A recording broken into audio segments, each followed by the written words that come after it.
Good evening, good evening, good evening. How are you guys doing? Coney, hey, how are you today? How are you today?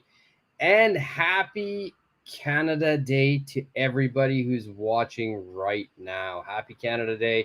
It is Canadian Independence Day today. And it's obviously a day that I love. Obviously, I'm from Canada, and today is July 1st here in Tokyo. Technically, I don't know what time it is actually in Canada, so it isn't Canada Day yet. Let me check my phone. Let's see what time it is in Canada. And currently in Canada, it is 7 a.m. So it is Canada Day officially as well in Canada. So just in case you're wondering, July 1st is Canada Day. It's our Independence Day. It's our Independence Day. We became independent from the British in 1876. So yeah, it's always a fun day for me. Even if I live here in Tokyo, I always want to celebrate Canada Day. Smile, thank you. Happy Canada Day. Yeah, it's a great day for me. I love this day. So yesterday I kind of celebrated a little bit. I made some. Usually, during Canada Day back home, we would always have a lot of Canada Day festivities. There usually are a lot of events happening, in different places, maybe the beaches, maybe the parks. Usually there's a lot of barbecues. That's what I used to do. And, if you barbecue in Canada or in the US, it's always, burgers and hot dogs and stuff like that. So yesterday I made cheeseburgers in honor of Canada Day. Coney, happy Independence Day. Thank you very much. Thank you. So I hope everyone's having a great day. I am. I've been having a good day so far. It's been a very hot day here in Tokyo. It's super, super, super humid, unfortunately. But it's still been a good day. It's been a good day. And today we're going to do a good lesson. We're going to be doing a lesson on phrasal verbs. Today's phrasal verbs will be intermediate level. And these, again, will be really, really useful if you're wanting to improve your overall fluency. The verbs that I will give you today are commonly used in the US, in Canada. So as always, I am going to put the phrasal verbs onto the screen. So just give me a sec while I do that, and then we can get started. So in today's lesson, what we'll do is I will give you 10 phrasal verbs, 10 verbs that you should know. I'll give you the meaning of each verb. And after the meaning of the verb, I will give you a fill in the blank kind of test, and you can try your hand at that. All right. I'm going to be really comprehensive today. So I'm going to give you not only the definition, not only the meaning of each phrasal verb, but I will give you example sentences as well.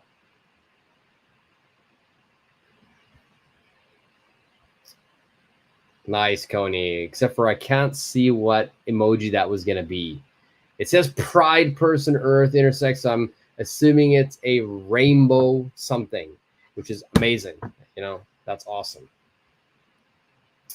Okay, let's put the phrasal verbs onto the screen. Yeah, sometimes your emojis don't show up on my computer. I don't know why. I want to see what that was. I think it's going to be something rainbowish because it's pride. And that's one thing I love about Canada. Canada has been one of the more forward-thinking countries where, I think we were one of the, not the first, but we were early in allowing gay marriages in Canada. You don't know. I think it's my side, Coney. I think my side somehow, sometimes, I don't know, I just can't read all the emojis. Okay, let's share the screen here. And most of you have done a phrasal verb lesson with me before, so I'm not going to go into any grammar. We're going to skip all this. We're going to go straight into the words, okay? And the words are right here, okay? We'll go over each one individually, and we'll start off with blow off. Blow off. It's only a guy with his hands up. Oh, okay. It says pride, so I thought maybe, you know, that it was rainbow.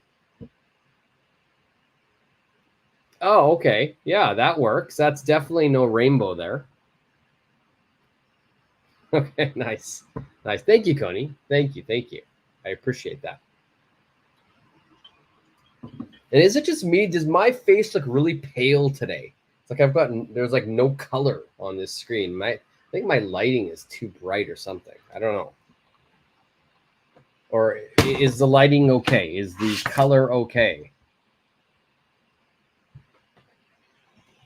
I bought a couple of new lights, and I don't know if the lighting is too bright. It looks like my skin is, from my screen, it looks like I look really pale.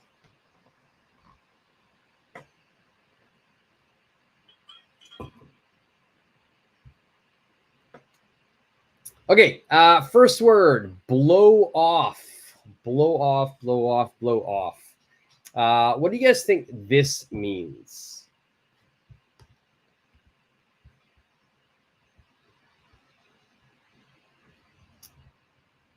And to help you figure out what it means, what I'll do is I'll give you an example sentence. I'll give you an example sentence of what that may mean. All right, so I'm going to make a banner here with the example sentence. And then from this example sentence, you can tell me what you think it means. So here, blow off, I've got the example sentence that says, she decided to blow off the meeting and go shopping instead. She decided to blow off the meeting and go shopping instead.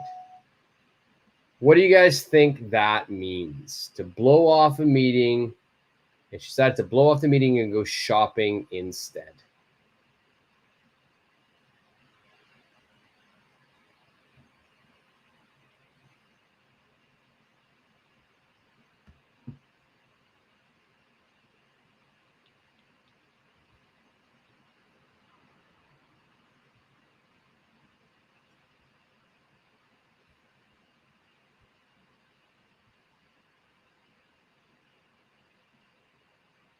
Okay, so we've got Coney, cancel. Yeah, it's almost like cancel, but it's actually a little bit more harsh. It's a little bit more harsh. You got put off as well. Also, great guess. Pramesh, hello, good evening. How are you?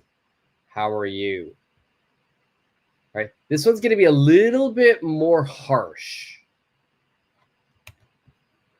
You know, a lot of times if you're going to put off something or cancel something, you would call, you know, maybe you call the person, right? So I'll call the meeting members and say, hey, listen, I can't come. Can we meet the next day? I can't come. I'm busy, right? But here, she blows off the meeting and goes shopping instead. Okay. Okay. Stop. Yeah, Paramash, like stop is another good idea. Not really in the middle. Not in the middle. All right. So if you're gonna blow off something, and I'm gonna put the answer right here. This is really, really good phrase to remember. All right. So basically what this means is you are going to ignore or avoid something intentionally, right? You're going to ignore it. You're going to avoid something intentionally. So you purposely do not do it. You ignore it. You avoid it. You like try to do something else. So I was supposed to go to my friend's birthday party, but I blew it off. I blew it off means I avoided it. I ignored it on purpose. I didn't go. I wasn't busy. I wasn't sick. I just didn't want to go. And I just didn't go. I ignored it. Okay. And when you blow something off, you're not contacting the person. You're not telling them. You just don't do something. Right? So it is a very negative meaning. It's a very negative meaning. Okay, so that was the first one. To blow off something. See if I can make this. There we go. That's a little better. We can save some space there. All right. Number 2, break into. Break into. This has a couple of meanings. I'll give you an example sentence for one of the meanings. Okay, I'll give you an example sentence for one of the meanings. One of the meanings is like this. Burglars broke into the house while the family was on vacation. Burglars broke into the house while the family was on vacation.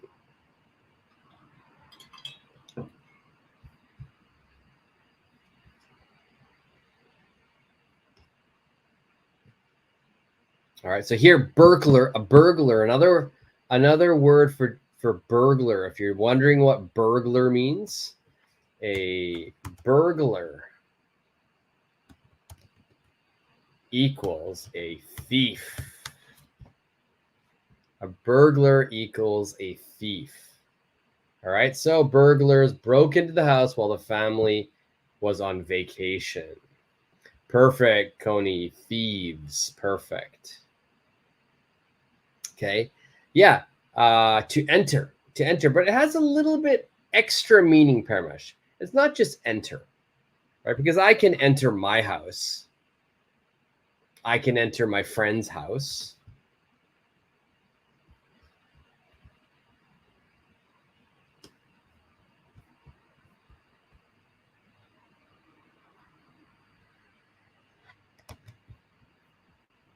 So that's a little bit of a different nuance than just enter. Okay, but you're on the right idea. And I'm going to give you the first meaning here. Okay, let's start from way over here.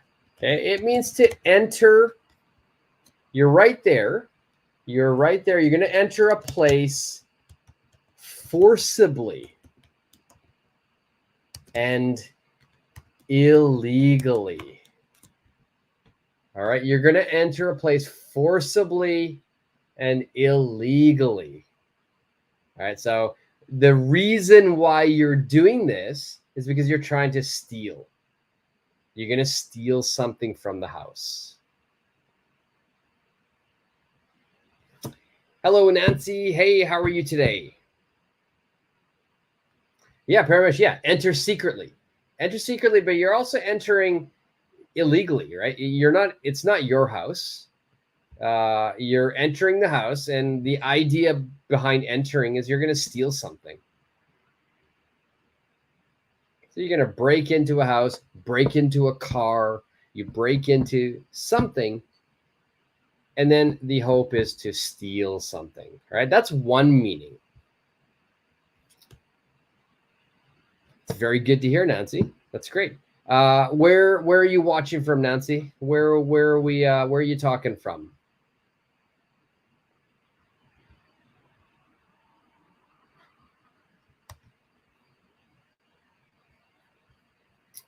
All right, the second meaning of break into.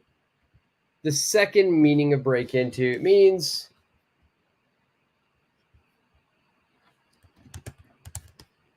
to enter a new area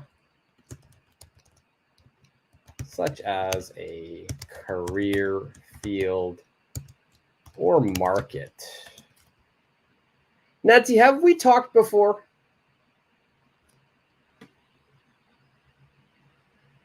Have we talked before? I think we talked once before. Was it you that we talked? I think we had a nice talk once, maybe. Was it you? If not, I'm sorry. If it's you, it's good to talk to you again.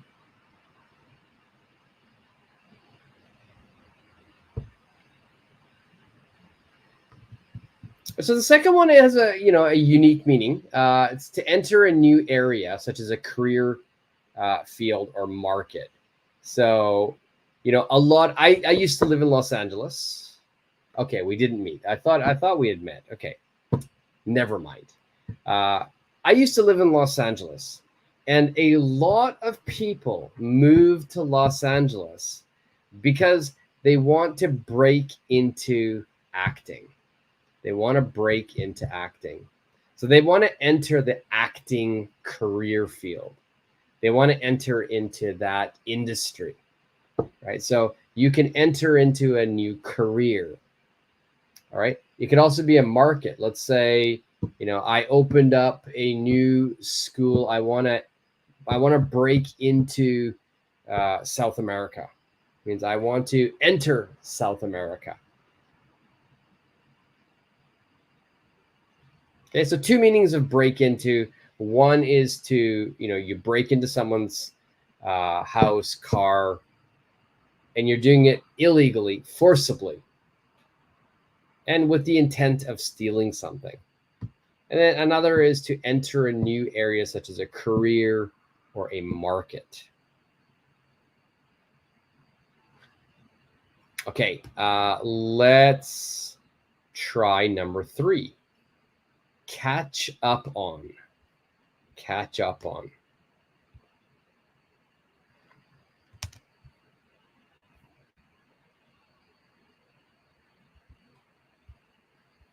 All right, so let's look at an example sentence of catch up on. For me, catch up on here is a great example sentence. I need to catch up on my emails after being away on vacation. I need to catch up on my emails after being away on vacation.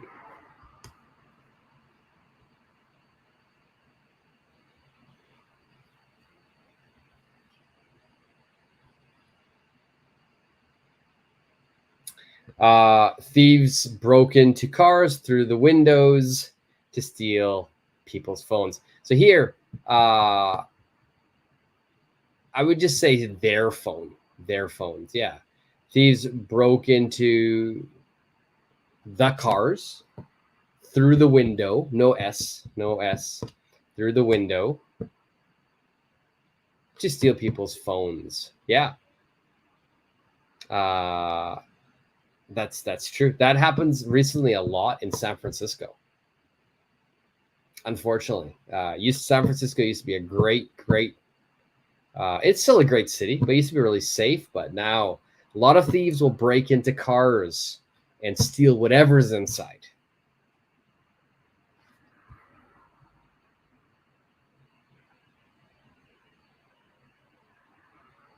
All right. So Paramesh, you said to get.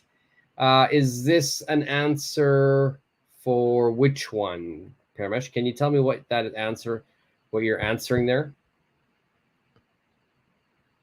Thieves broke into cars through the window to steal their phones. Perfect, Coney. Perfect.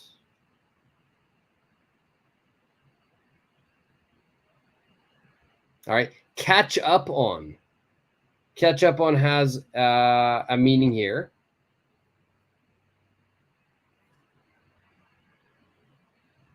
Yeah, it's really sad. It's really sad in San Francisco right now. It's a lot of crime happening there. I don't really know why.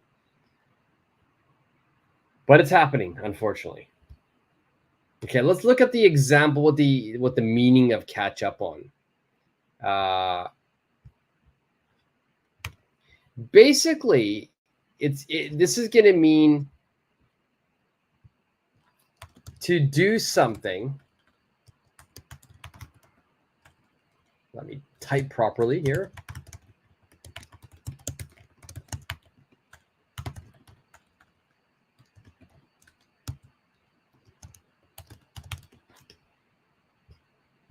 Okay, it means to do something that you didn't have time to do earlier. All right, to do something that you didn't have time to do earlier.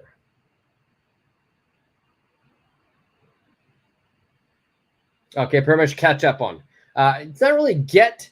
It means you're just going to do something that you didn't have time to do earlier. So in this sentence, the person didn't have time to check emails because they were on vacation, but now they're back. Now they'll do all of that. They'll read all of the emails. All right. Not just this, like a lot of people will say sleep. You know, sometimes people, you, me, everyone, sometimes we will be very busy and we can't sleep so much. Maybe we only sleep 3-4 hours. And the next day we're very tired. And again, we're busy and we only sleep 3 or 4 hours. But on the weekend, we finally get some time to relax. So a lot of times I will say, well, you know, this weekend I will catch up on some sleep. So I'll try to sleep because I wasn't able to do so much earlier. All right, it's a great phrasal verb. You catch up on sleep, you catch up on work, you catch up on emails.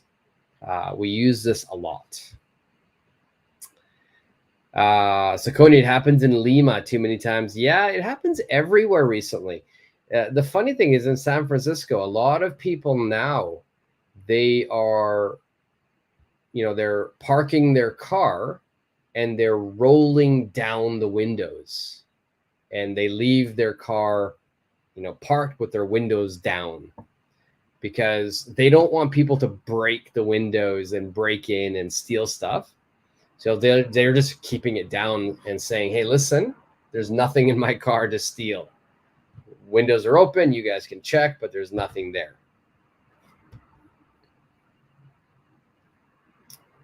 All right, so that's catch up on. Let's move to come across. Come across. All right, we have this is a quite difficult one, come across. I like it. It's a really useful phrasal verb, and I'm going to give you an example sentence of that. And my example sentence is right here.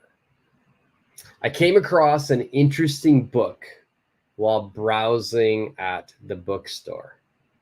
I came across an interesting book while browsing at the bookstore. So here, what does come across mean? I came across an interesting book while browsing at the bookstore.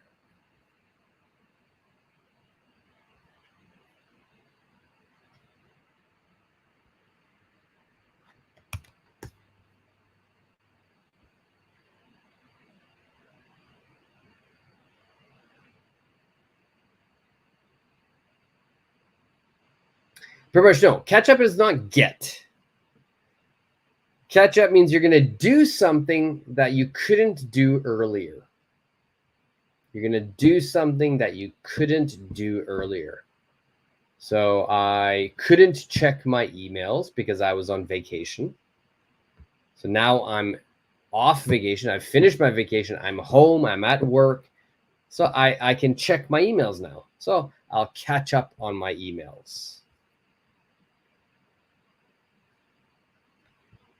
All right, so Coney, come across, to encounter something, not physically. All right, you're almost there. You're almost there. There's also one really key point with come across. We do encounter something,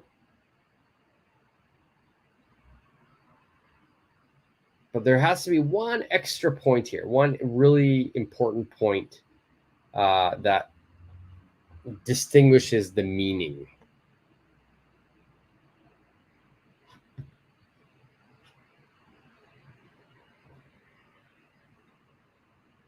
So I came across an interesting book while browsing at the bookstore. So if you look at this sentence, so I'm browsing at the bookstore. I'm browsing. Okay. Browsing means I'm kind of just looking at all of the different books. I'm looking at all the different books. Then I came across an interesting one.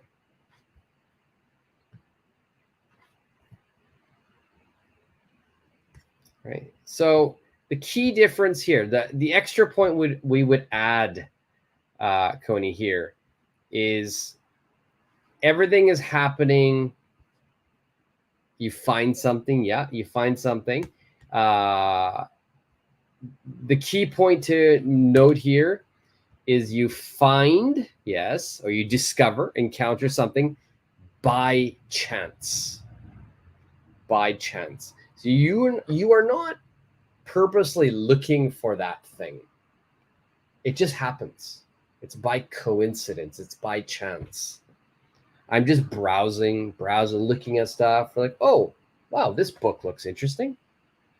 Right? So I just found it by chance. I came across it.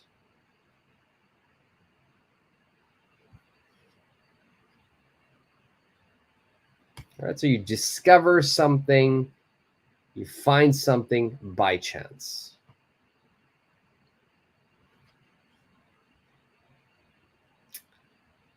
So yeah, not miss something. To come across paramesh is going to be to find it, you discover it. But again, not on purpose, it's just by chance. It's just kind of pure luck.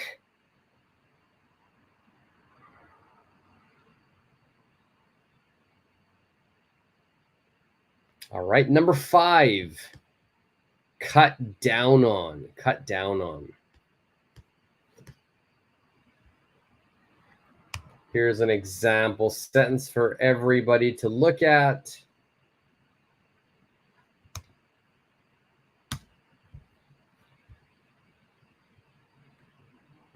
Doctors advise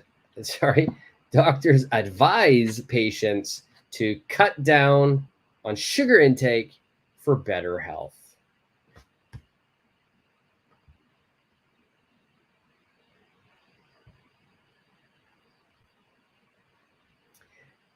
Yeah, we could say like run into. We could say it for people as well. You come across people, but like you said, it's more usually used for things.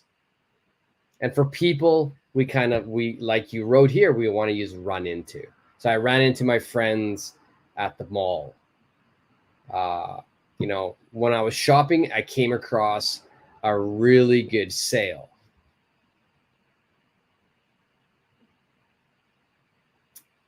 Very good, Coney. Yeah, run into for people, I would keep that like that.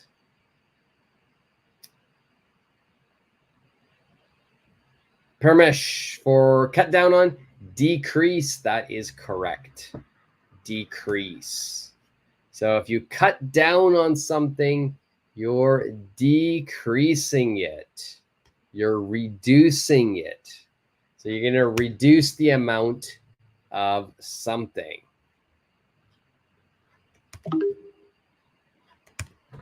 All right, so you reduce, you decrease. Let's put decrease in there as well, since that's what Paramesh wrote.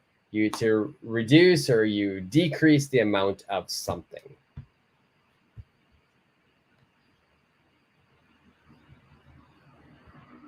Prima, yes, reduce. Excellent. What do you guys need to cut down on? What do you need to cut down on? I need to cut down on a lot of things. Yeah, it could be narrow down. It could be narrow down. We need to cut down the choices. Yeah. Nice, Coney. I like it. It's a good synonym to that. So narrow down could also be a good option. It's a little different. We narrow down means we're reducing the amount of choices, for example. For me, you need to cut down the carb intakes. Me too. Me too. But that's impossible. It's impossible. I love bread too much. That's really hard for me. Cutting down on carbs. Bread is my kryptonite.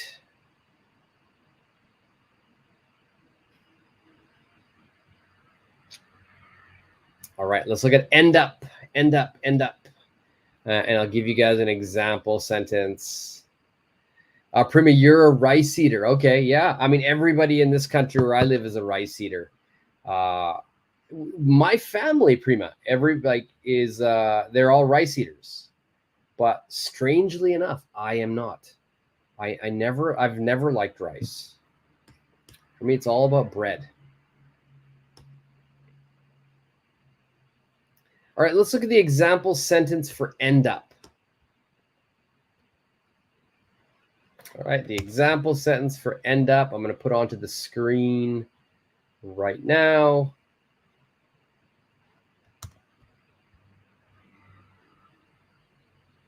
All right, there we go.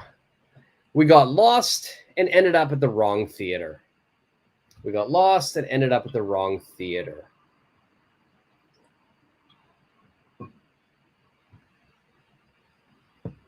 What do you guys think ended up means or end up means after looking at that example sentence? Situation that was not planned. That is good. Situation that's definitely good. Okay. I think that's part of it. That's part of it. There's also another part we have to add to that. So something is not planned. It's unexpected.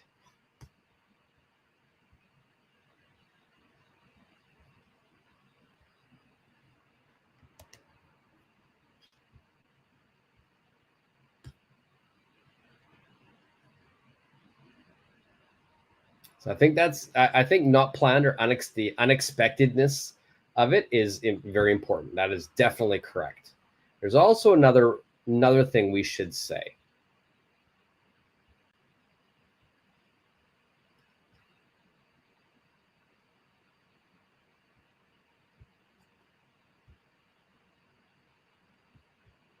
And for me, if I'm going to add to that,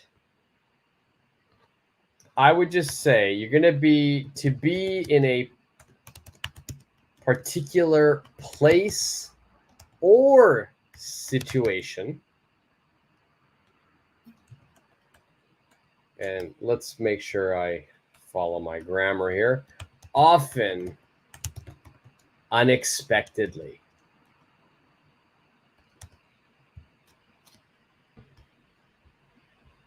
Okay, to be in a particular place or situation, often unexpectedly. So you're gonna be in a place, you're gonna be in a situation, but you didn't expect it.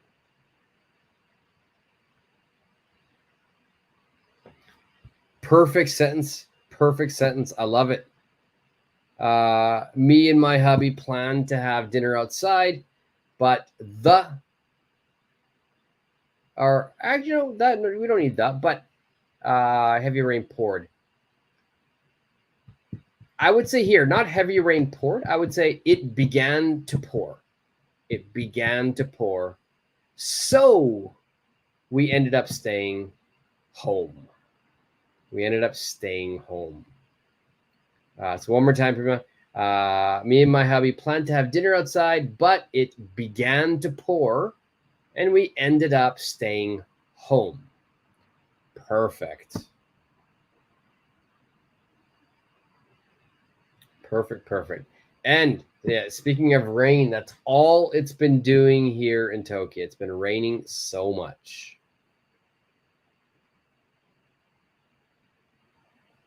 We have another sentence. I remember a friend of mine told me to accompany him or her to his house later, and we ended up at a tattoo parlor. At a tattoo parlor. Now that's a crazy day, Coney. Is this true story? Did you end up getting tattoos?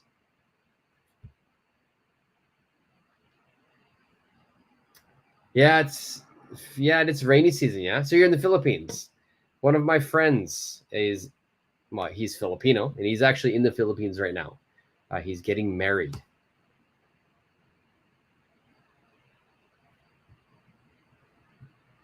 Not you. Okay. Not you. Your friend got a tattoo. Nice.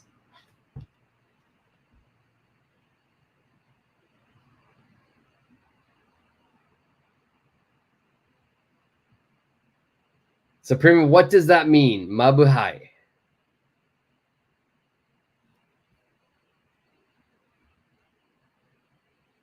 It's a real story. Okay, Coney. Yeah, it's happened. I've been out before drinking with friends, and we ended up at a tattoo parlor. And my friend, like you, Coney, my friend got a tattoo.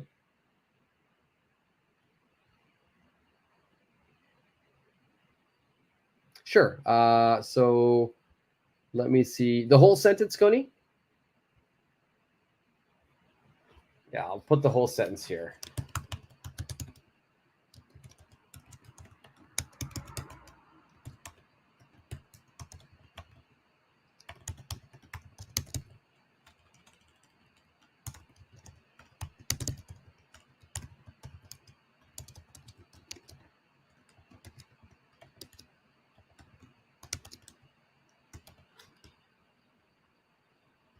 Okay. There's your sentence. I put it in there, Coney, down below, if you can see it. Hopefully you can copy and paste it. So parlor is kind of like a store, Coney. But for certain things, we will say parlor. So tattoo, we say parlor. A tattoo parlor. It's kind of like a combination. It just means store. But yeah, we wouldn't say like candy parlor. It's very specific, and it's not so common. DXT, you have a question. Is it true that the idiom "it's raining cats and dogs" is not used anymore? Yeah, it's not used. I've never, ever, ever, ever used that in my life. But it's important you know what it means. That's important. You should know what it means. I've never used it though. I would just say it's pouring. It's really coming down.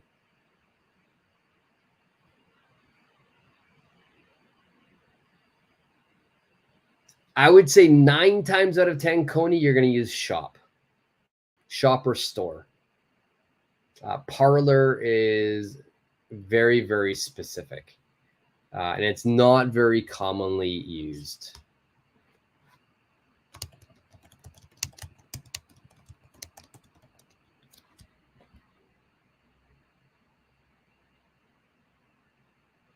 Okay. Some examples. What could we say for, okay, so a parlor. You got tattoo parlor, yes? The other one, ice cream parlor. Yeah, ice cream parlor is one you could say. That's another one.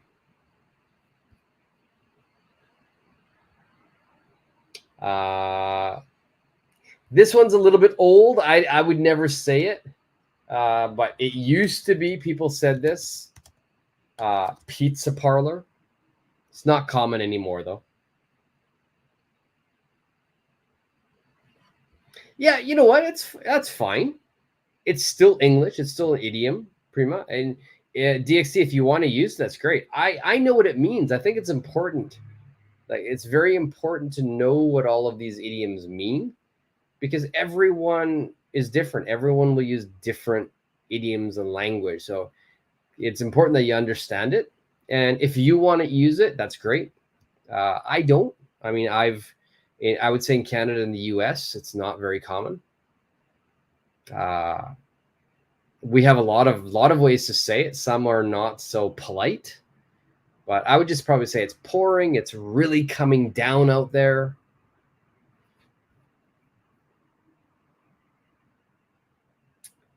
So Coney, 2 more examples. Basically, you're going to say store for most of them. Parlor is very, very kind of specific, not so common. All right, let's look at the next one. Hold up. Well, let's get an example sentence here for hold up. All right, let's put the sentence onto the screen here. Excuse me.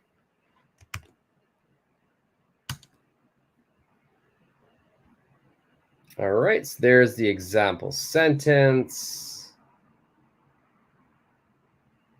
Hold up, one meaning is wait. Yeah, that's correct.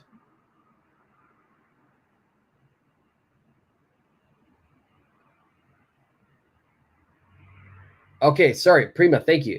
So mabuhay means greetings. How do you say congratulations in Filipino? Is it Tagalog? How do you say that? When he comes back to Tokyo, I should say congratulations to him.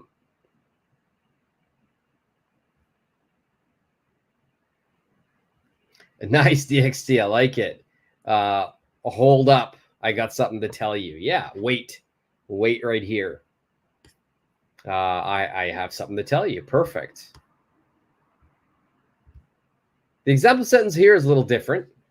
The traffic accident didn't wait. It held up the delivery trucks for hours.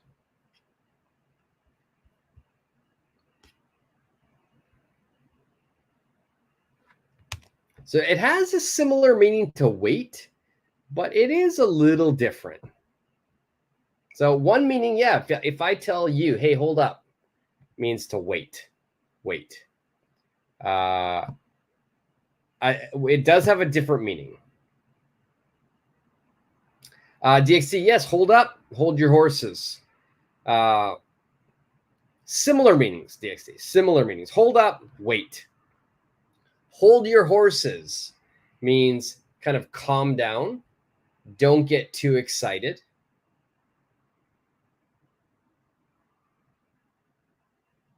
But yeah, it has a similar kind of wait nuance. Congratulations. Oh my God, that sounds really hard to say. Binabati kita. Binabati kita. I'm sorry for the bad pronunciation. Coney, delay. Yes. So hold up also has another meaning, and it can mean that we're going to be to cause a delay to someone or something. To cause a delay to someone or something. So in this example, the traffic accident caused a delay for the delivery trucks. And this delay was hours and hours of delay. Oh, I think you're just being polite. Even I think my pronunciation was bad there. But thank you so much.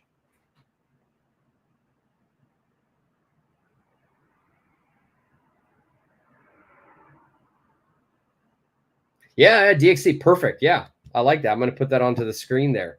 So DXC says, so if let's say my friend is getting really pissed off, can I say hold your horses, like calm down? Yeah.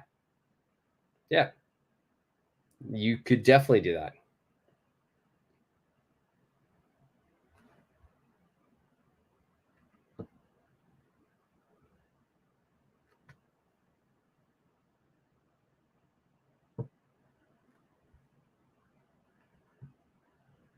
You're very welcome. I like that. You're getting really pissed off. That's great. That's a great idiom or phrasal verb as well. Pissed off. That means very angry. I think that warrants a banner.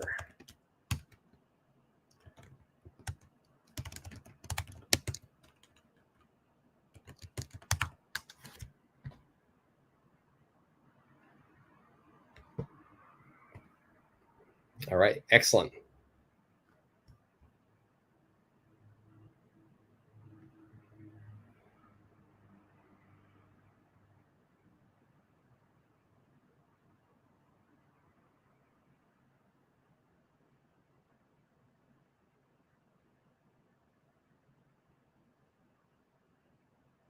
So, Connie, you have an example sentence here. The traffic held up my friend's photo shoot last Saturday. That happened to you on Saturday. That's perfect. That's perfect. Yeah. Hell yeah. You know what? I read it as held up. Here, you corrected it without me even knowing. Hold up, sustain, or keep up. Little different than that. Little different.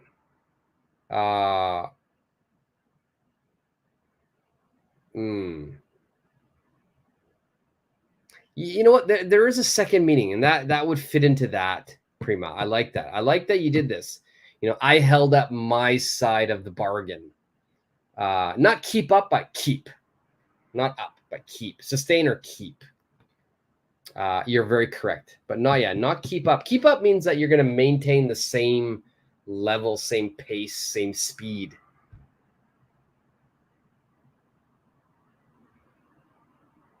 But yeah, I would just say keep. You keep or sustain. So I held up my side of the bargain. That means I sustained. I kept my side. I followed through. Abshiro, it's first day. Welcome, welcome, welcome. Thank you. Thank you for joining. I hope you are liking the lesson so far. And Shivang, TV used by daily life in 10-word English. Okay. Yeah, we do use a lot of these in regular daily life. I put that on the comments. It's used in the US a lot. And Shivang, I am in Tokyo. I'm in Tokyo right now, but I'm from Canada. The Pride Month march was going on. So the Pride march was going on. So you were stuck in traffic. Nice. So it held up your friend's photo shoot. Perfect. All right. We're going to do next make out. Now this has two meanings. Make out. One is kind of a slang meaning, which we will go over today, but we're going to focus on the other meaning. And I'm going to give you an example sentence for this.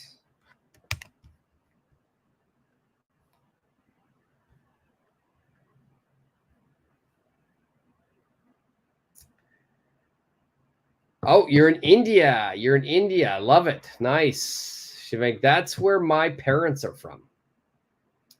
DXT, keep up the good work, sir. I really love the lesson. This is my first time watching one of your lessons.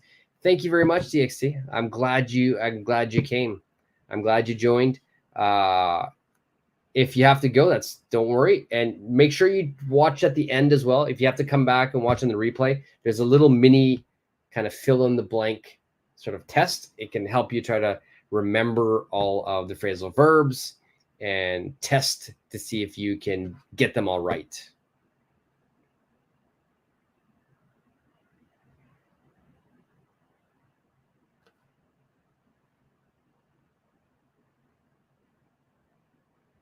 All right, so make out. I'm going to put the example sentence here first. Let's see. Let's put it right here. There's my example sentence, and it should be on the screen right now.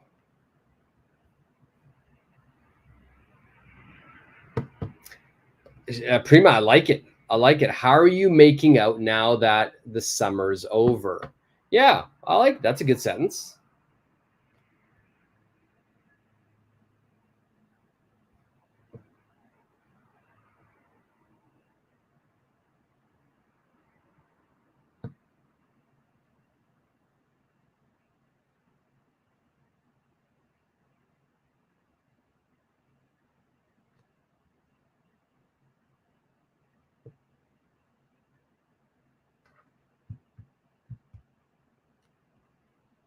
All right, so I'm trying to read Shivek. I'm trying to read your message here. So, which English both come high.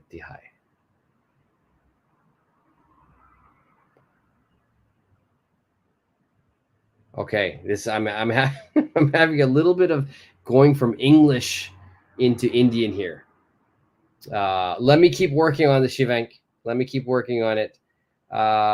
You're very welcome, Prima. DXT, fire away. Got a question. What's the difference between could and can? I'm really messing these two up. If you're, depends on how you're using. If you're using it as a request, no difference. Could is more polite. Can is a little bit more casual, but both have the same meaning. If it's a general sentence, if you're talking about ability, can mean something that you're able to do now, right? I can lift a cup. Could would mean a past ability. You can't do it now.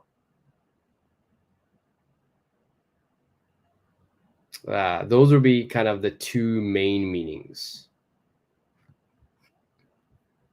So make out. Let's get the meaning of make out here. Prima, you gave me a great example sentence. Another meaning, the meaning of the sentence that I have on the screen now is going to be this. All right, so it means to see, hear, or understand something with difficulty, often due to poor visibility or clarity.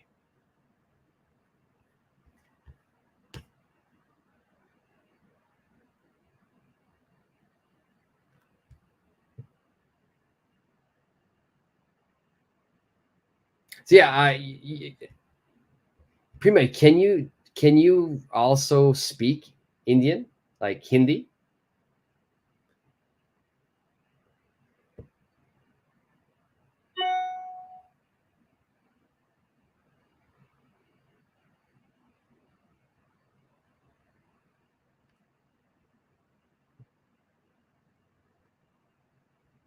No problem, Coney. No problem, Coney. Okay, I thought, wow, you can speak so many languages.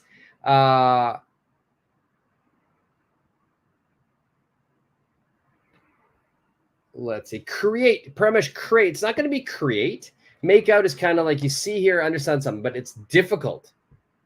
And it's difficult because of the poor visibility or clarity. Okay, you translated his or her message. Thank you, Prima. Shivik, I'm from Canada.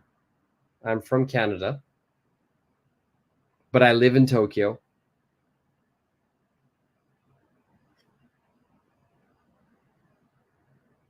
And I think he said he needs his English.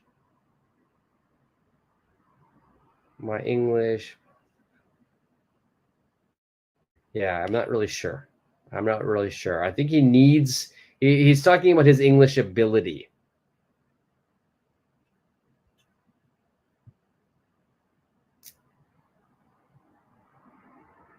Oh, okay, it's DXC. Sorry. I actually thought you were going to give me an example. Yeah, I couldn't make out what he said. That's a perfect example, DXT. That's a perfect example. I couldn't make out what he said. That's perfect.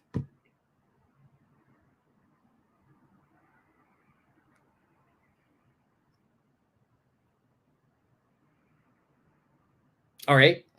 Let's go on to run out of. Run out of. This is probably one of the easier ones. Run out of.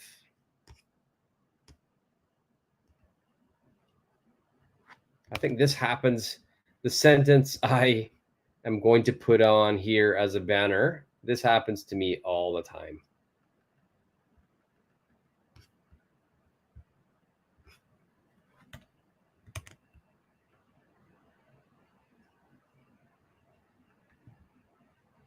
We ran out of milk, so I had to go to the store to buy more.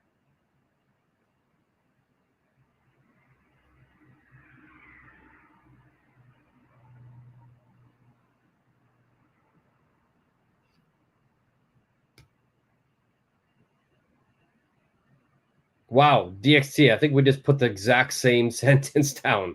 I'm running out of milk. I should buy more milk. But yeah, perfect.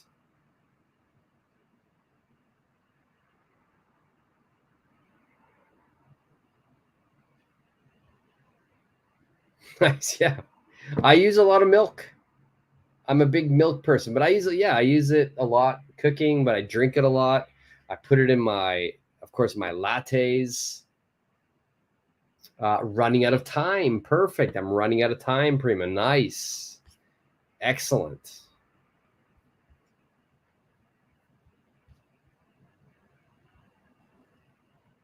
All right. So basically, if you run out of something, or here you're running out of something, you're going to have nothing left of something, or you're on the way to have nothing left, to have no more of something left. I'm running out of ideas. Nice. All right, we got one more, and then you guys get to practice your little fill in the blanks. See if you guys can get all of them. Call off, to call off, which I really like this last phrasal verb. Very, very common. We use it a lot.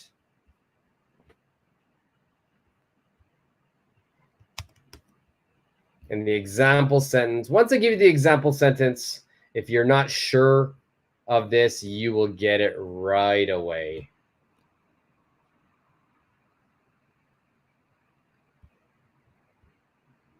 All right, let's.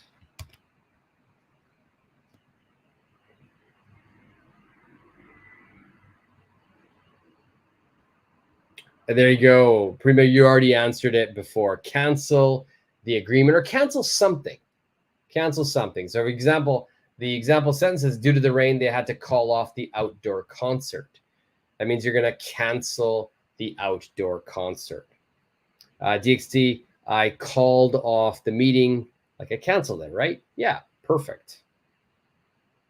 Yeah, here they called off the outdoor concert, right? They've canceled it. Why did they cancel it? Because of the weather, of the rain, right? So you're going to cancel something that was planned or scheduled. You can't cancel anything if it's not planned. It has to be planned. That's also a really important part. Something that's planned or scheduled.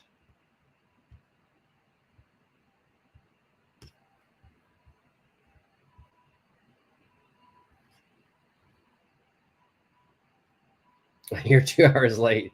I'm going to call the wedding off. Oh, no. Oh, no. Maybe it's a runaway bride situation.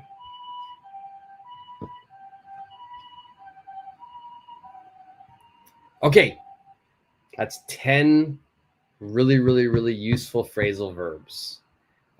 Just to give a quick 10-second review. Blow off. You ignore something. You're avoiding it on purpose. Break into. You enter a place illegally, or you enter a new career or market. Catch up on. Do something now that you didn't have time to do earlier. Come across. You find something. You discover something by chance. Cut down means to reduce or decrease. End up means to be in a particular place, often unexpectedly. Hold up means to wait or to cause a delay to someone or something. Make out, to see, hear, or understand something with difficulty, often due to poor visibility or clarity. I forgot there was another meaning of make out. It's a very slang meaning. A slang meaning. When two people are kissing, we can say they are making out. They're making out. All right. So when two people are kissing, we can say they're making out. Run out of means to have no more of something left, and to call off means to cancel something. Okay, so now let's go over the fill in the blank. Now, all you have to do is choose the correct phrasal verb to complete the sentence. There could be 2 sentences with the same phrasal verb. I might repeat the phrasal verbs. All right, so it's not going to be, I might not use all 10. There will be 10 sentences, but I might not use all of them.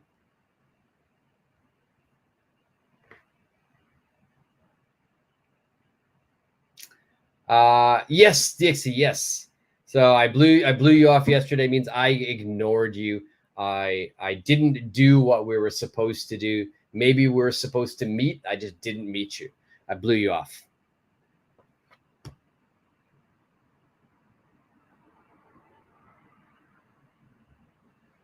Perfect. And Primo's already off to a good start, off to the races. Due to the unexpected thunder showers, they had to call off the picnic. That is correct.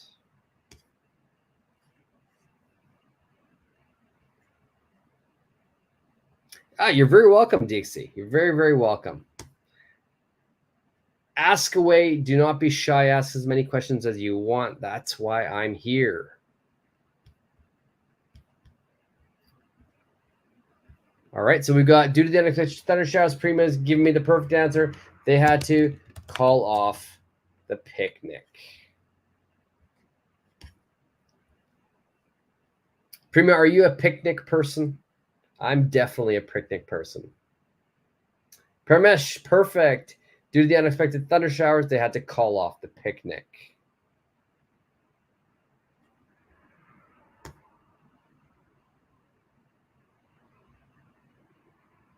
All right, so call off was the first one. Number 2.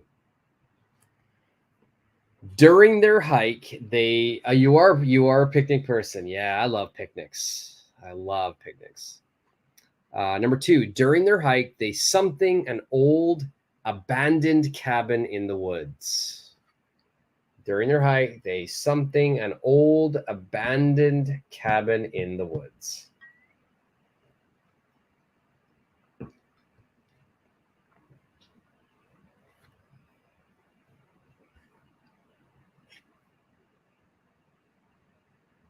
What does abandoned mean? What does this word here mean?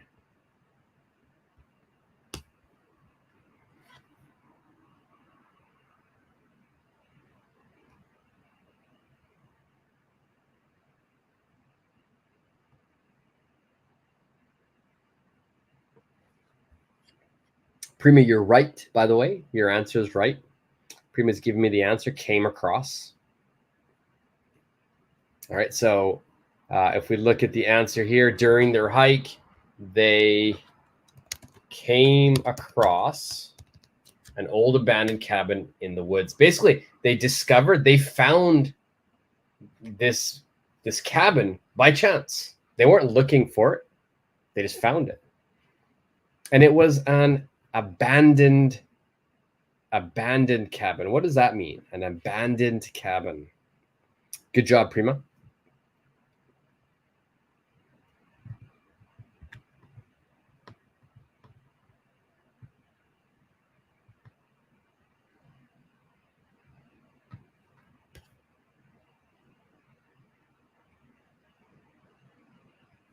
So basically, for abandoned, what it means, and I'll put the meaning right here.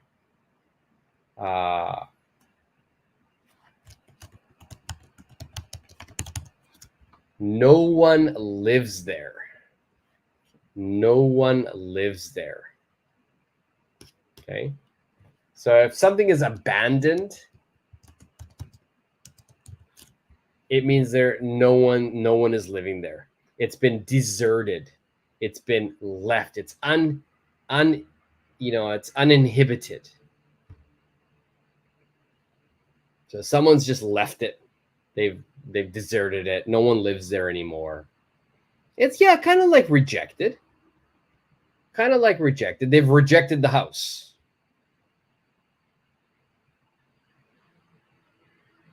Deserted. Perfect, Prima. Perfect. Yeah, they deserted it. I like that. Let's Let's put that on there.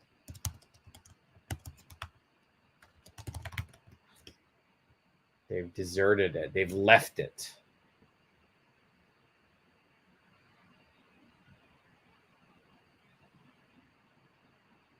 Dixie, due to means because of. Because of. I canceled the picnic due to the rain. Because of the rain.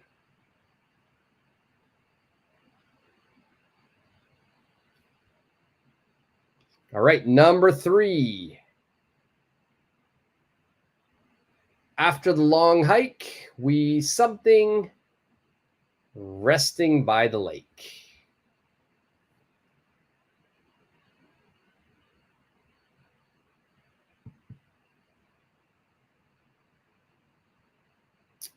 Yes, Dixie. Due to is more formal. Yes.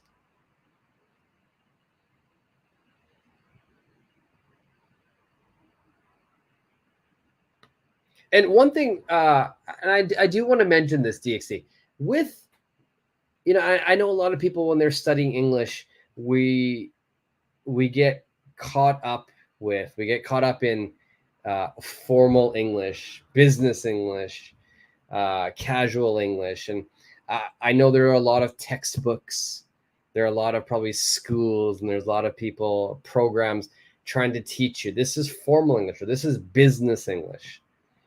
And honestly, there's really no such thing.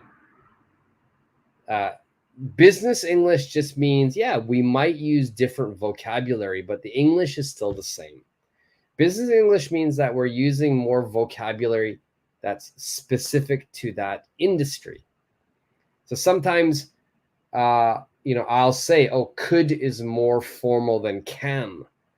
So a lot of people get the wrong idea. We feel, oh, we can't use can because it's not formal, it's casual. No, can is completely fine. I use can more than could. It's just everyday English.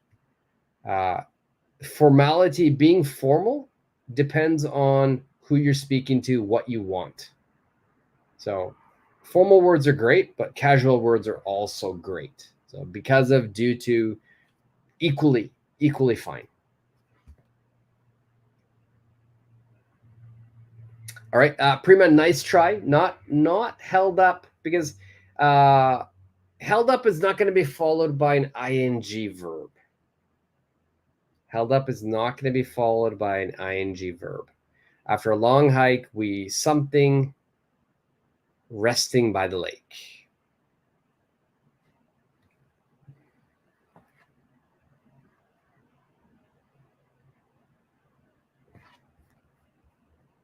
So I would imagine, let's say you got a mountain, right?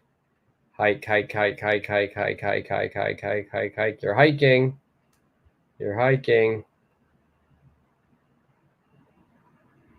Okay, well, now it's going the opposite way. Then you've got a lake, and you're going to rest.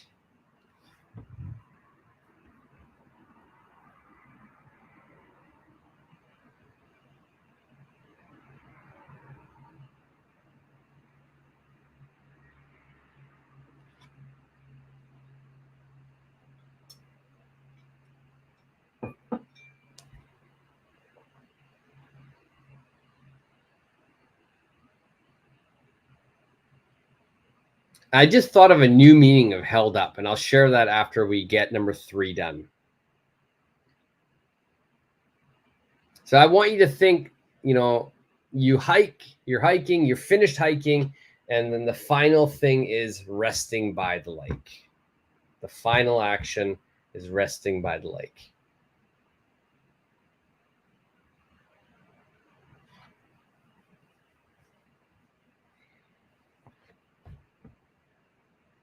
So for me, what I would say here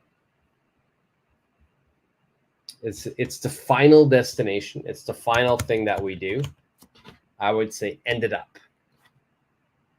After the long hike, we ended up resting by the lake. I can't wrap my mind around it. That's a great sentence. Great sentence. Yeah. You end up doing something. It means it's kind of like that's the particular situation that is the final result. It's the final situation. Now, I do want to say held up. Another meaning of held up. It means when something or someone steals something from a store, right? So let's say two thieves go into a store with a gun or something, and they say, "Give me your money," right? So the store clerk was held up. He was held up. That means he was robbed. We don't say it for personal, like private. It's always for a business, like a store.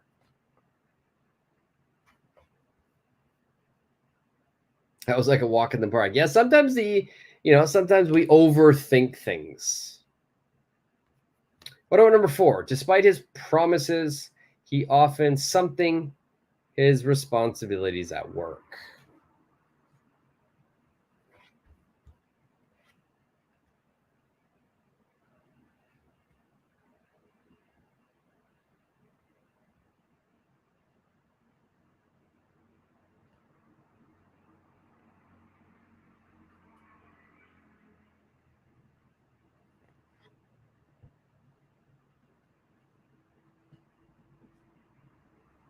What will we say here? Despite his promises, so even though he's making promises, what does he often do?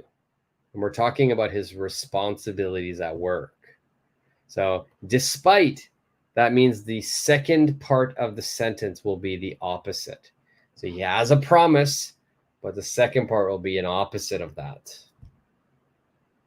Yeah, so despite means that it's going to be the opposite, right? So it's two contrasting ideas. I'll give you an example sentence. I went jogging despite of the rain. Okay, so basically these don't match. It's raining. Most people, if it's raining, they don't go jogging, but I went jogging.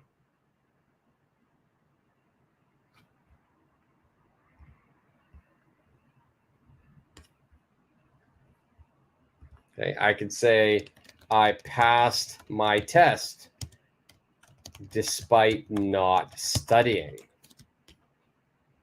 Okay, usually if someone doesn't study, they don't pass. But in this situation, I passed.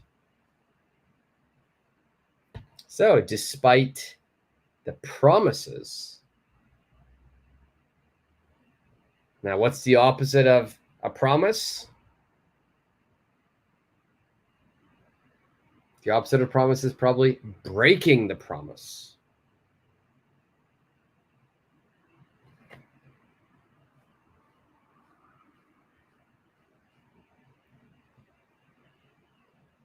So what sentence here?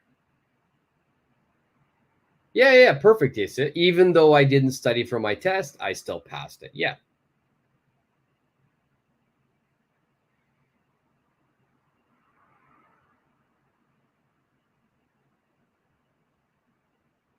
And then also there's one more DXT as well. Not only despite, we could say, which is exactly same meaning, in spite of.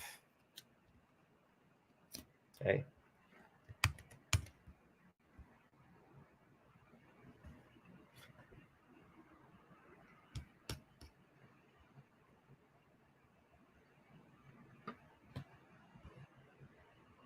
All right, so number 4, despite his promises, he often, and we know it's going to be the opposite.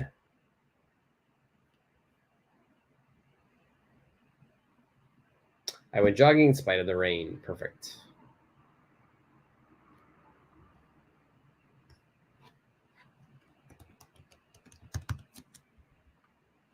All right, from here, for the answer for number 4, you're going to be blows off. Despite his promises, he often blows off his responsibilities at work. That means he just doesn't follow through. He doesn't do them. He avoids them. He ignores them.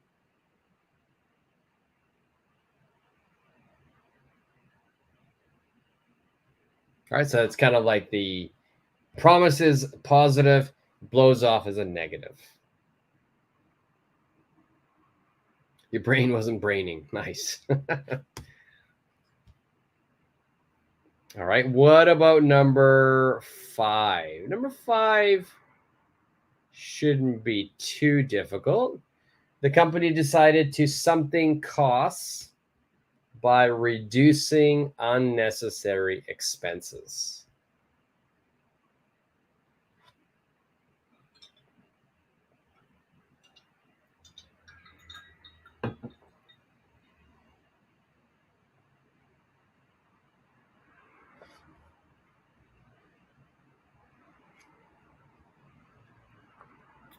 What will we say here?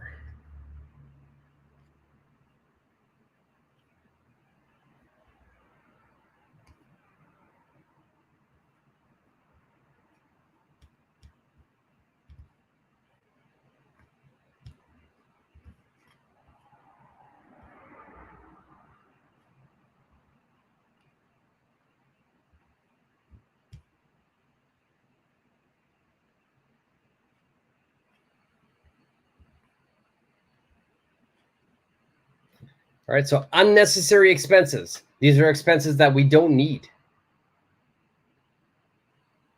All right, so we're going to reduce these unnecessary expenses. In order to, if we reduce the unnecessary expenses, then what are we going to do?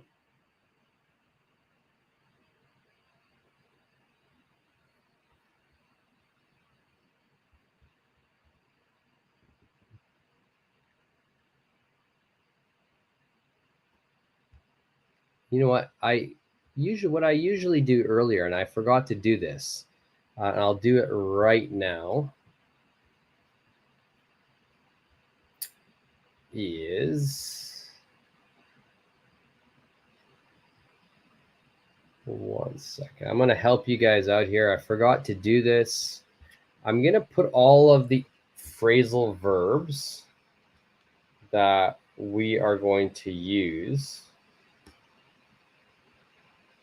as a banner. That way, if you forget any of them, you'll see it as a banner here. Okay, so they're really tight together. So let's see if I can make some spaces.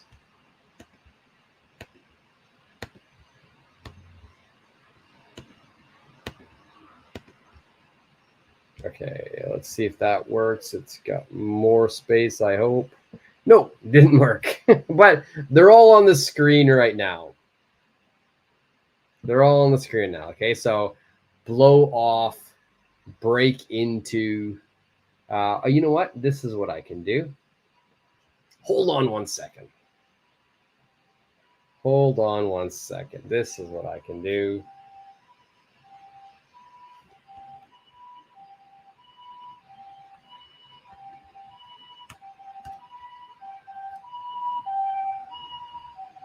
This should make it a little easier to separate all of them. There we go. I've separated them now. Those are the 10 that we're going to do. I might, do a couple of sentences might have the same answer. So be careful there. And there you go, DXC. Once you saw the answers, the phrasal verbs, you were able to get the answer. Good job. The company decided to cut down costs by reducing unnecessary expenses. The company decided to cut down costs. That is the perfect answer. So cut down, like to reduce, lower the cost. Perfect. Yes. All right, so number 6. Number 6. She decided to something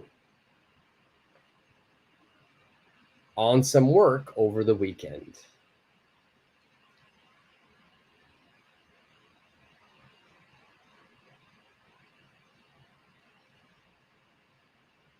There you go.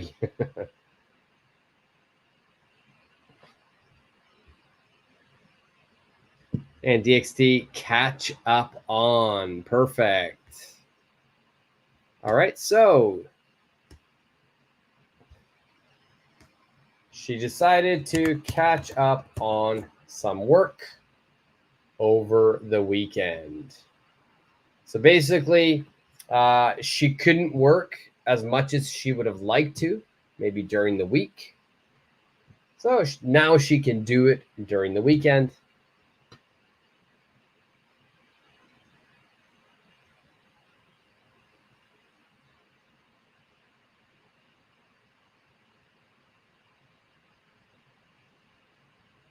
So first of all, DXT, the question is not what is it mean? It's always going to be what does it mean? What does it mean?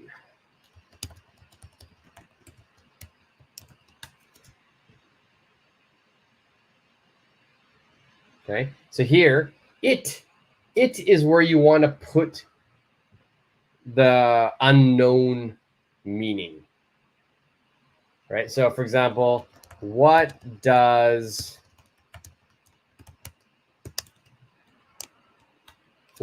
despite mean? What does despite mean?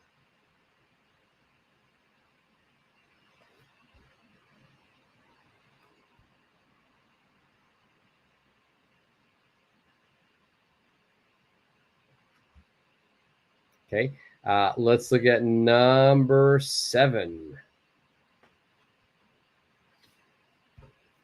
The burglars managed to something the mansion without triggering the alarm. No S, no, because does is where the S is.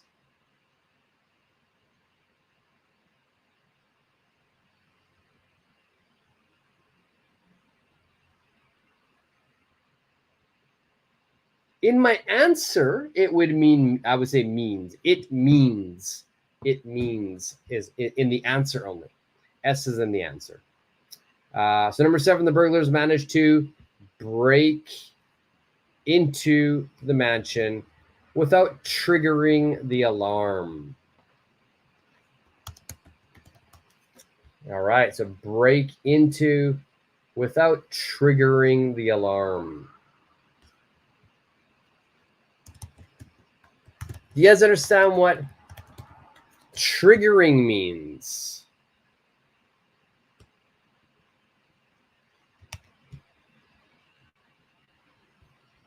All right, so we've got this this word here, you know, triggering. What does that mean?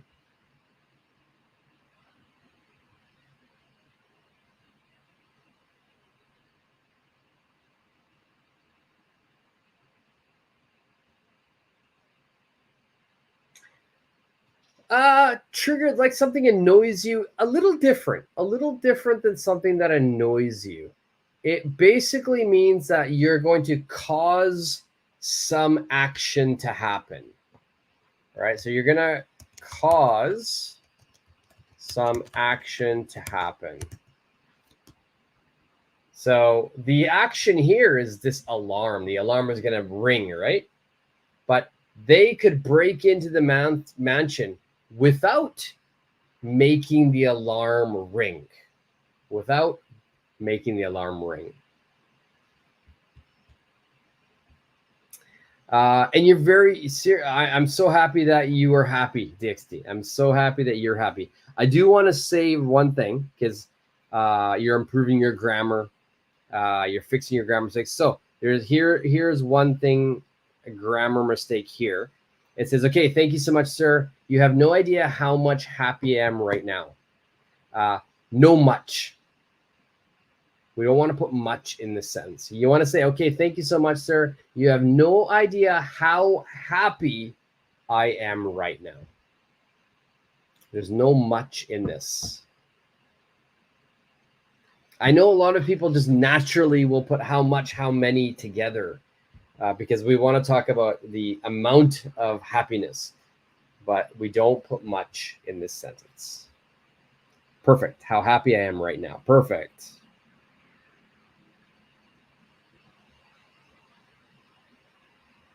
Okay, so let's look at number 8.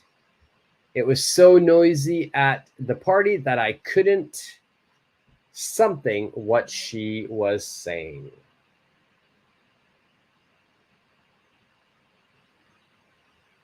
Yeah, we never put much in that situation.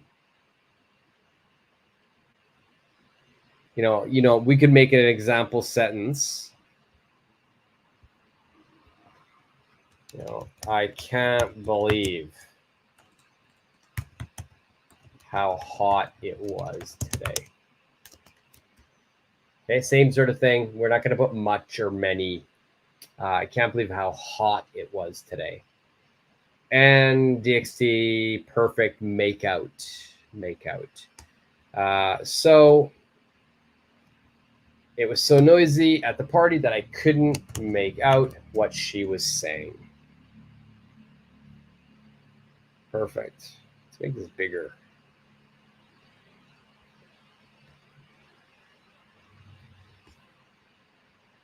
All right. Number 9. It's not easy to something a new career field without proper training and experience.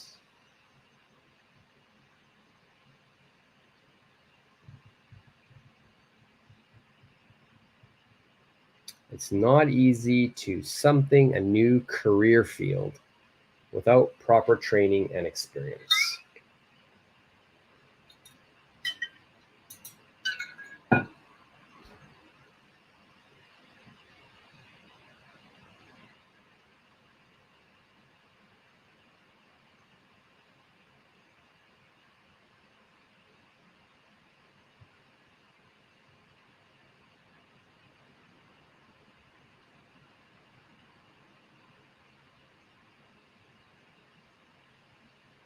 Okay, so hold up. Hold up means kind of wait or to delay. It's not going to be hold up.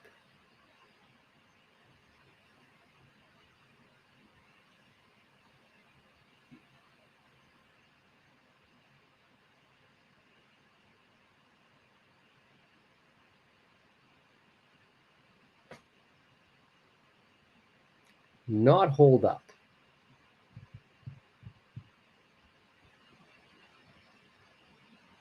It's not easy to end up, and then a new career field. We need another word there to make it work.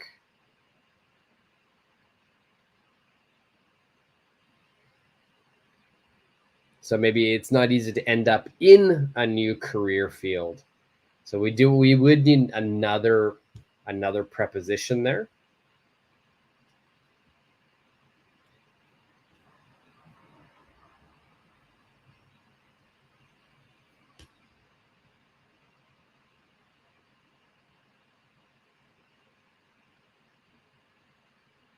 Okay, so this one, I like doing this. Sometimes I make sure that there's one phrasal verb that we'll use more than once, and this is one case because this one did have 2 meanings.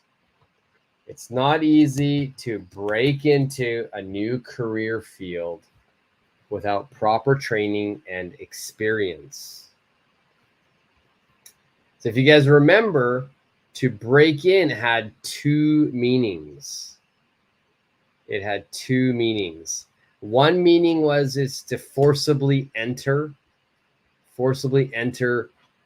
someone's house or a car illegally.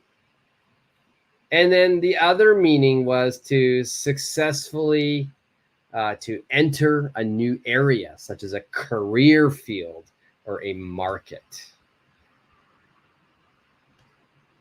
All right, so this one's going to be break into. It's not easy to break into a new career field without proper training experience.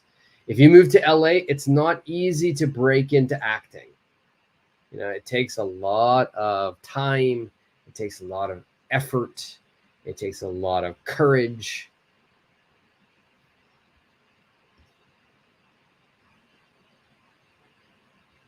Okay, and the last one today, number 10. We need to buy more coffee. We've completely something it, leaving us without our morning fix.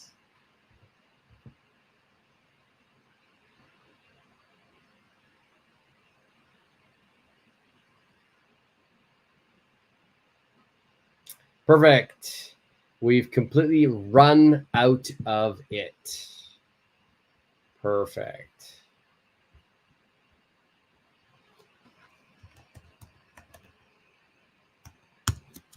Run out of it. We need to buy more coffee. We've completely run out of it, leaving us without our morning fix. Do you guys understand what that means? Our morning fix, as I try to zoom this in a little bit more. There we go.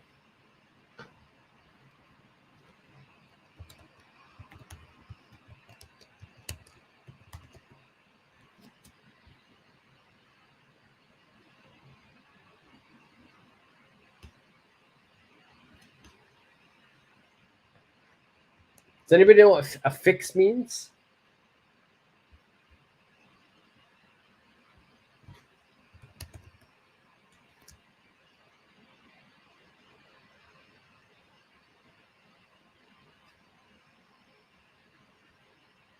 Okay, you got here morning routine. A little different than morning routine without our morning fix. It's kind of, this word here, it comes from kind of a bad meaning. It actually comes from drugs. So it means kind of like a dose of something. Yeah, so, you know, of course, drugs, they're addictive. People need it. They want to get their dose. So we call that needing of something, it's called a fix. And coffee is kind of like, people consider it very addictive, right? So once you start drinking coffee, you always want to drink it. So that's your morning fix. It's something that you need in the morning. It's something that you need. Okay. And that's something that's really important. Need.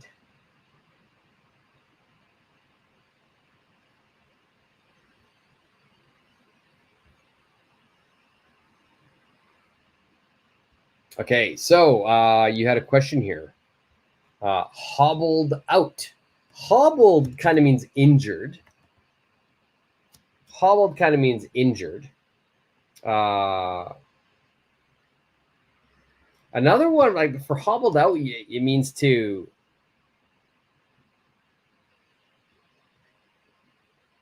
usually that would mean hobble out. I've never really heard hobbled out unless it's used with horses.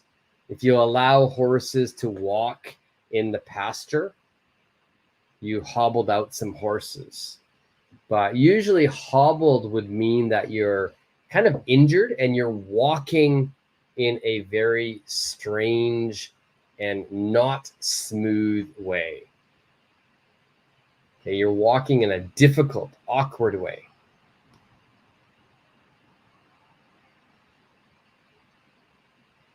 So when I was in junior high school, I broke my foot.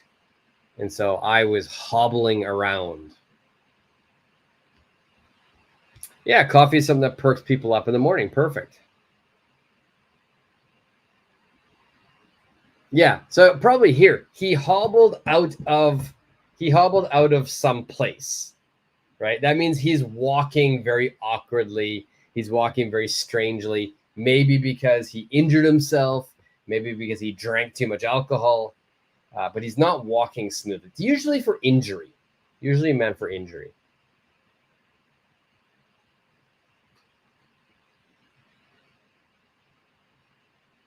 Yeah, if you're looking at the, Joe Rogan, he does a lot of the MMA, UFC commentating. Two MMA fighters fight, and let's say one's one fighter's legs are really injured. So when he leaves the octagon, leaves the cage, he's hobbling out of the cage. He's kind of limping, not walking smoothly.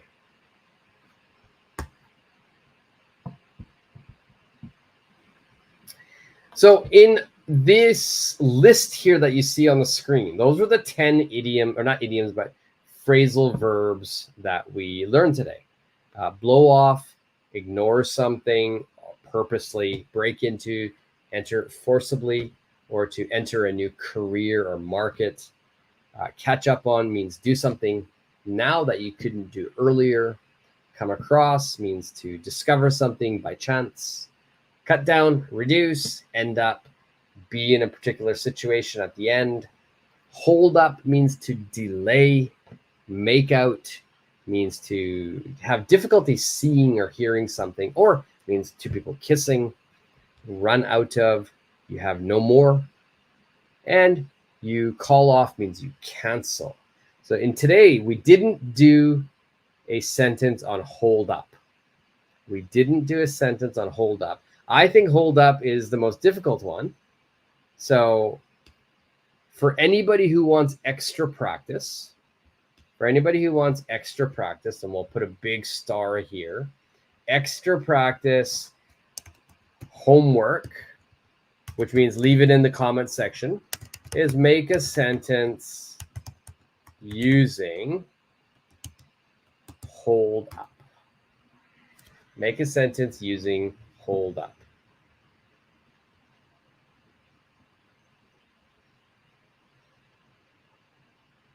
DC, he's hobbling out of the cage because he's exhausted from the fight, right? Yeah, exhausted and he's injured. He's hurt. And his legs are not, he's probably not feeling well.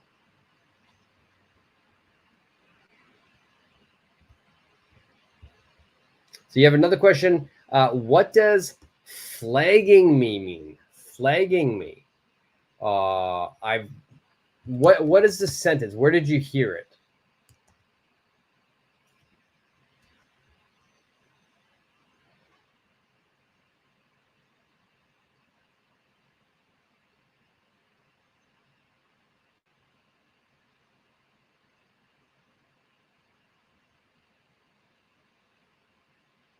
So easiest meaning for that, I don't know if you're going slang meaning or regular meaning here. Regular meaning of flagging, it's going to mean to become weaker. To become weaker.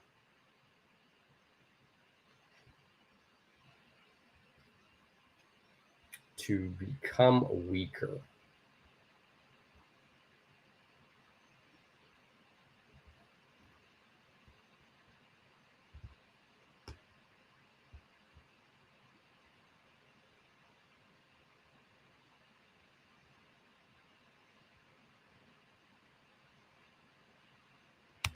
So for example, we could say something like, we need to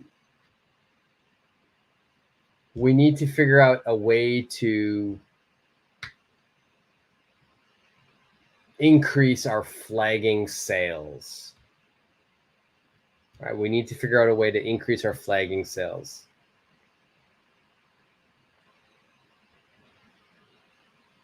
Okay, so if you flag someone down, that's another, that could be another meaning. I'll put that right here. You flag someone down. Flag someone down, that means basically, I want you to imagine you are on a road, you're somewhere, and you need help, or you're lost, and you see a car coming. You want the car to stop. So you're like, hey, stop. So I'm flagging them down. It's kind of like you have a flag. You're waving the flag to say, please stop. And if they stop, you flagged them down.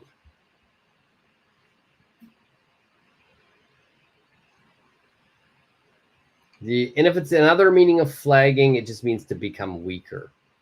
Right now, we have a flagging economy, a very weak economy.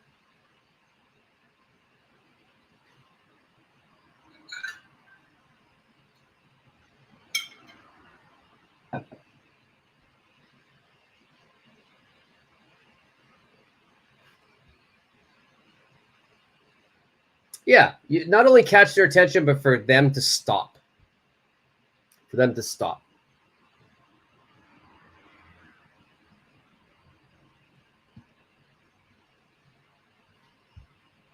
Yeah, become weak. Yes, correct.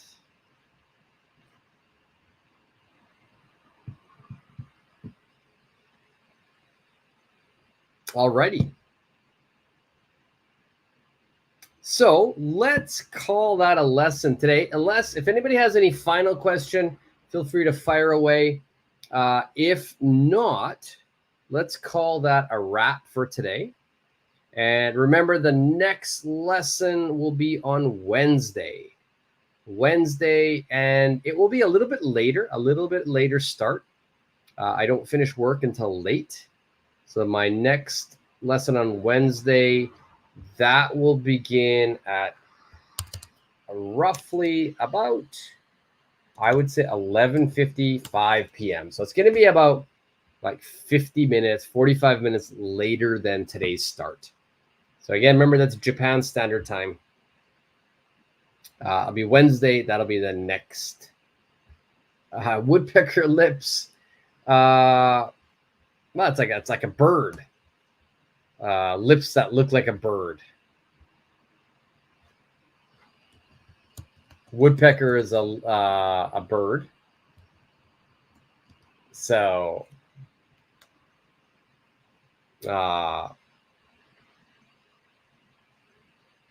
yeah. Strong, tough as woodpecker lips. That means they're very strong. Woodpecker is the bird that's always like peck, peck, peck, peck, peck, peck, peck, peck, hitting the wood, right? So their lips are very strong. So we use it to describe something that's strong. As strong as woodpecker lips.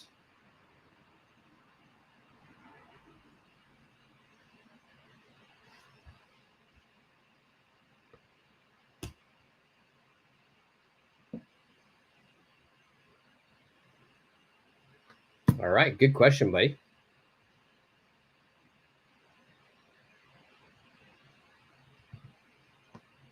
So I can say my dad is tough as woodpecker lips. Yeah, perfect. Perfect. Exactly right.